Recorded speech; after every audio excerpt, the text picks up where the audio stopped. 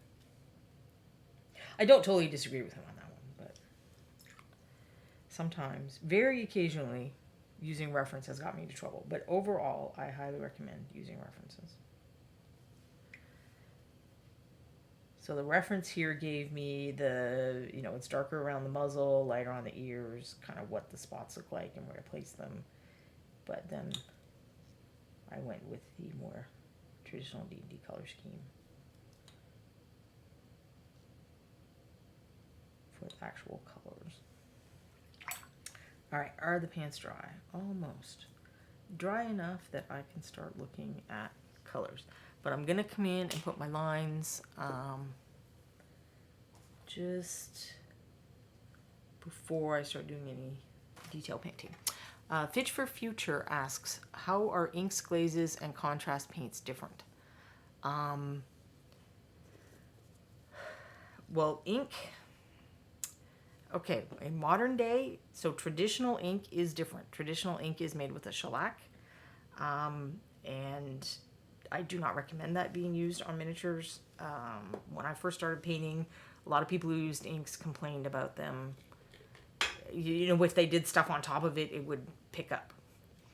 Nowadays, if you get this kind of ink or this kind of ink, it says right on it, acrylic ink.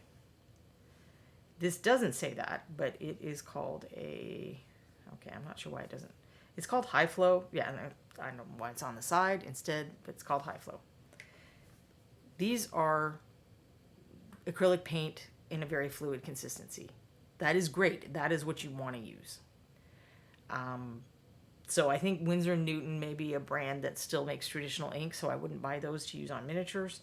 But any of these, if it says acrylic, you're fine. It's the same as our paint. It's just instead of the binder being this consistency, the binder is this fluid consistency.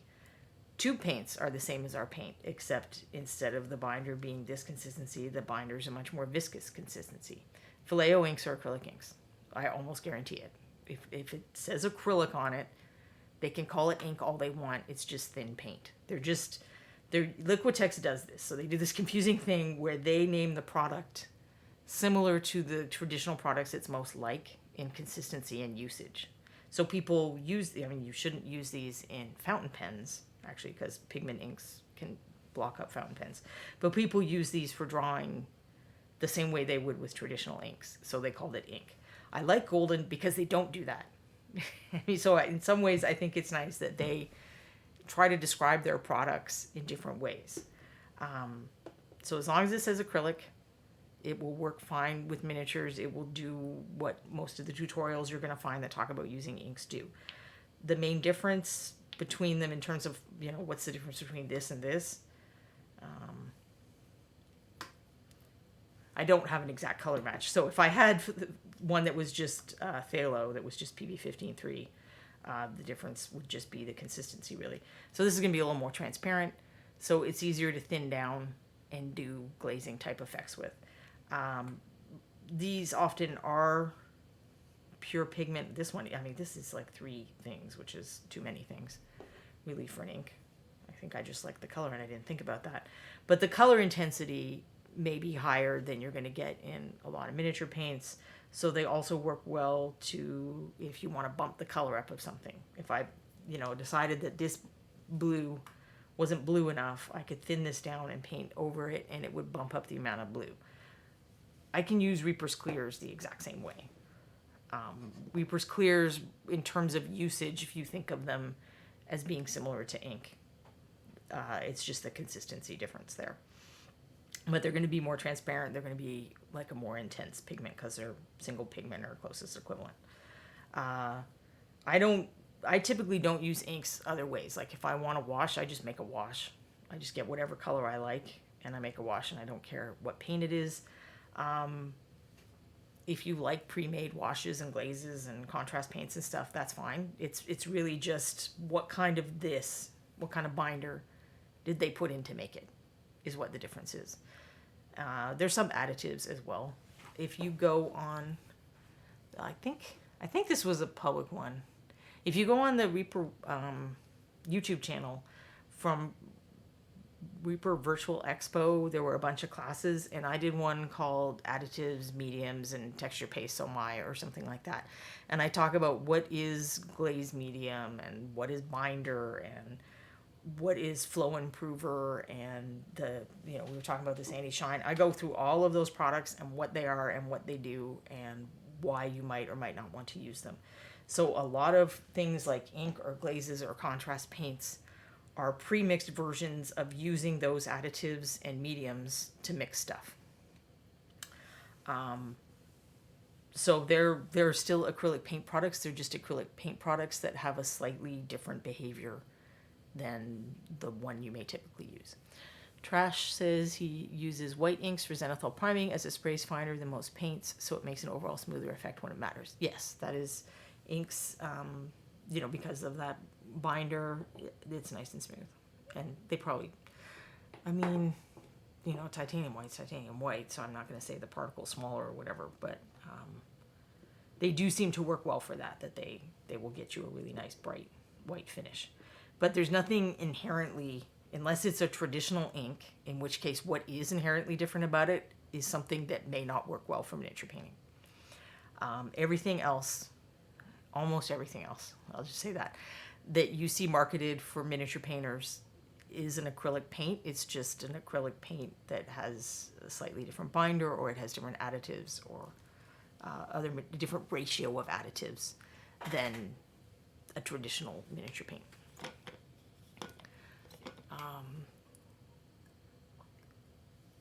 One exception I would think of, and I don't even know if they call themselves acrylic paint, is Tamiya. If you need to buy a special thinner for it, and you're not supposed to use water with it, then it's not a standard acrylic product that will intermix with all of your paints and work essentially like an acrylic paint, regardless of how you're using it. Apart from that, if they say it's just water-based and they use the word acrylic somewhere, it's an acrylic product that's very similar to your paint. So hopefully that made sense. But if it didn't, go watch that video that Quindy linked, and it should help you understand it a little more. Because I have kind of diagrams and tests, and I pulled out each of the products individually and did some demonstrations and stuff. So Rainbow Sculpture says, I know a painter who works in comic style and does all his lining with the traditional artist ink. He swears by it, but I have not had great results. I've done some stuff with India ink, and it's interesting because you can thin it down, and in some cases you can manipulate it before it's fully dry. I don't. It would probably be fine to use India ink on miniatures, but since there are products that are designed for miniatures, I don't think I would. It's also, a traditional ink is also going to be very shiny, and even some of these that I showed you are going to be very shiny. Because earlier when we were talking about pigment is what is a big part of determined shine, but also acrylic binder on its own is shiny. So by default, acrylic paints are either going to be somewhat or very glossy. So they have to add stuff in to make it matte. There are art store products that do that. Liquitex is helpful again, and they call theirs acrylic gouache. And then Golden's being the people I like again, and they're just calling them matte acrylics. So what they're trying to convey is that it has some of the properties of gouache that people like, which is basically stuff we like in miniature paint. That it's flat, matte, it smooths out, so it's self-leveling. You don't see texture in the paint, and it's fairly fluid. So this isn't as fluid as a miniature paint, but it's pretty fluid. And I have these right beside my desk because I keep meaning to try them. I have the Liquitex ones too that I also keep meaning to try. But I wouldn't use anyone else's brand of acrylic gouache because some of them aren't quite the same. So I would use Liquitex, even though they called it that. I wouldn't use Holbein, or some other ones, because I think that they have some of the properties of gouache, which is not suited for miniature painting. Other than you can use gouache and watercolor to kind of do freehand, but so the thing about gouache and watercolor is they never set. So I can have a watercolor painting that I painted 10 years ago. If I drip water on it, the paint's going to run. And the same with gouache. So for most of what we do in miniature painting, you can probably immediately see that this is not a desirable characteristic.